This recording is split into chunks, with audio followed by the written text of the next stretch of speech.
பிரியமானவர்களே, ஆண்டவராகிய இயேசு கிறிஸ்துவின் நாமத்தினாலே உங்கள் யாவரையும் அன்போடு கூட நான் வாழ்த்துகிறேன். ஆண்டவர் கிருபையாய் நமக்கு கொடுத்த இந்த புதிய நாளுக்காக முதலாவது நாம் ஆண்டவருக்கு நன்றி சொல்லுவோம். ஆயிரம் ஆயிரம் பாடல்களை ஆவியில் மகிழ்ந்தே பாடுங்களே, யாவரும் தேன்மொழி பாடல்களால் இயேசுவை பாடிட வாருங்களே. அல்லேலூயா அல்லேலூயா என்றெல்லாரும் பாடிடுவோம். அல்லல் இல்லை அல்லல் இல்லை, ஆனந்தமாய் பாடிடுவோம்.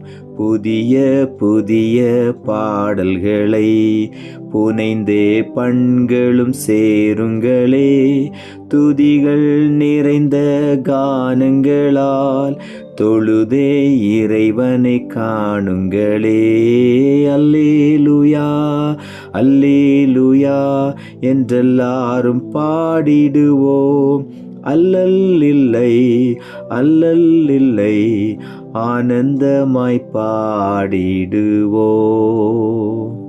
இந்த நாளுக்கென்று ஆண்டவர் கொடுக்கிற ஒரு வார்த்தை சங்கீதங்களின் புஸ்தகம் 63 அதிகாரம் 5வது வசனம். சங்கீதம் 63:5.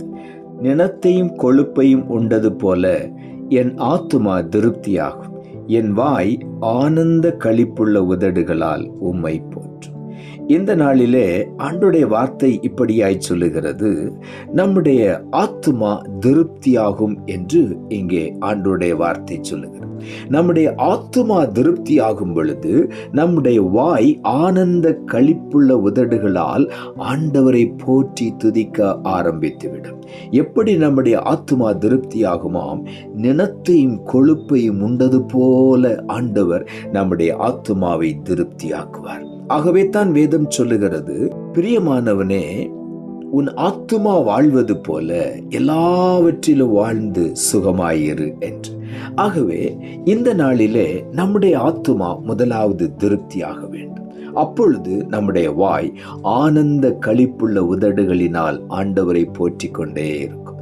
சங்கீதம் 90 அதிகாரம் 14 வசனம் இப்படியாய் சொல்லுகிறது, நாங்கள் எங்கள் வாழ்நாளெல்லாம் களி கூர்ந்து மகிழும்படி காலையிலே எங்களை உமது கிருபையால் திருப்தியாக்கும்.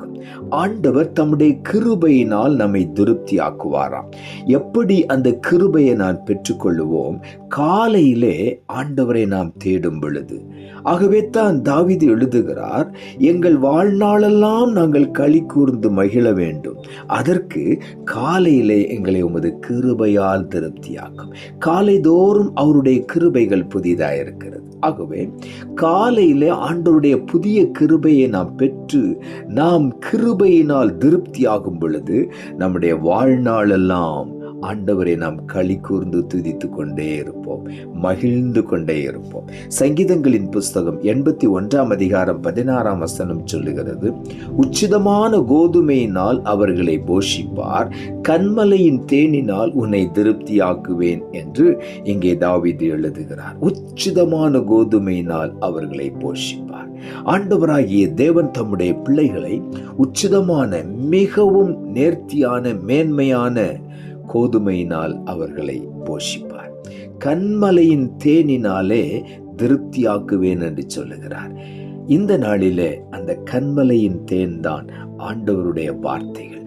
தேனிலும் தேன் கூட்டிலிருந்து ஒடுகும் தெளி தேனிலும் மதுரமானது கர்த்தருடைய வார்த்தைகள். ஆகவே தான் இங்கே வேதம் சொல்லுகிறது, கன்மலையின் தேனினால் உன்னை நான் திருப்தியாக்குவேன். அவருடைய வார்த்தை தான் நம்மை திருப்தியாக்குகிறது. உச்சிதமான கோதுமை என்றால் கோதுமை மணி ஆண்டவருடைய வார்த்தைக்கு ஒப்பிடப்பட்டிருக்கிறது. அந்த உச்சிதமான கோதுமையினால் மிகவும் பரிசுத்தமான தூய்மையான வேத வசனங்களினாலே நம்மை ஆண்டவர் திருப்தியாக்குகிறார். ஆகவே இந்த நாளிலே உள்ளத்தின் ஆழத்திலிருந்து ஆண்டவருக்கு நாம் நன்றி சொல்வோம். நீதிமொழிகளின் புஸ்தகம் 19 அதிகாரம் 23 வசனம் சொல்லுகிறது, கர்த்தருக்கு பயப்படுதல் ஜீவனுக்கு ஏதுவானது, அதை அடைந்தவன் திருப்தி அடைந்து நிலைத்திருப்பான், தீமை அவனை அணுகாது.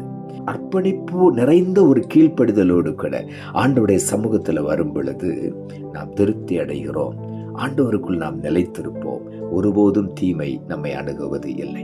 ஏசாயா தீர்க்கதரிசன புஸ்தகம் 51 அதிகாரம் 11 இப்படியாய் சொல்லுகிறது, அப்படியே கர்த்தரால் மீட்கப்பட்டவர்கள் ஆனந்த களிப்புடன் பாடி சீயோனுக்கு திரும்பி வருவார்கள். நித்திய மகிழ்ச்சி அவர்கள் தலையின் மேல் இருக்கும். சந்தோஷமும் மகிழ்ச்சியும் அடைவார்கள். சஞ்சலமும் தவிப்பும் ஓடிப்போம். நாம் ஒவ்வொருவரும் கர்த்தரால் மீட்கப்பட்டவர்கள்.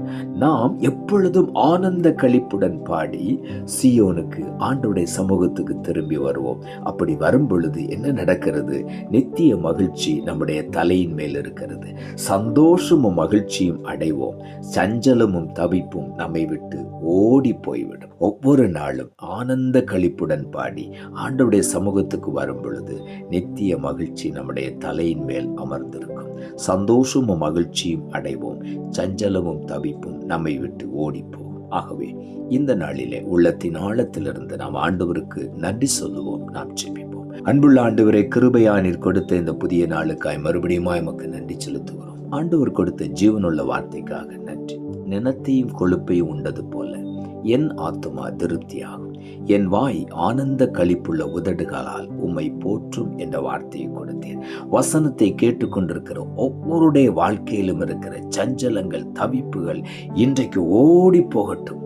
அவருடைய வாழ்க்கையில நினத்தையும் கொழுப்பையும் உண்டது போல ஒவ்வொரு ஆத்துமாவையும் இன்றைக்கு திருப்தியாக்குவீராக. ஆனந்த களிப்புள்ள உதடுகளினால் உம்மை போற்றி துதிக்க நீர் உதவி செய்யும் சுவாமி. அப்படி துதிக்கும் பொழுது நித்திய மகிழ்ச்சி அவள் தலையின் மேல் அமர்ந்திருக்கும். சந்தோஷமும் மகிழ்ச்சியும் அடைவார்கள். சஞ்சலமும் தவிப்பும் ஓடி போகும்.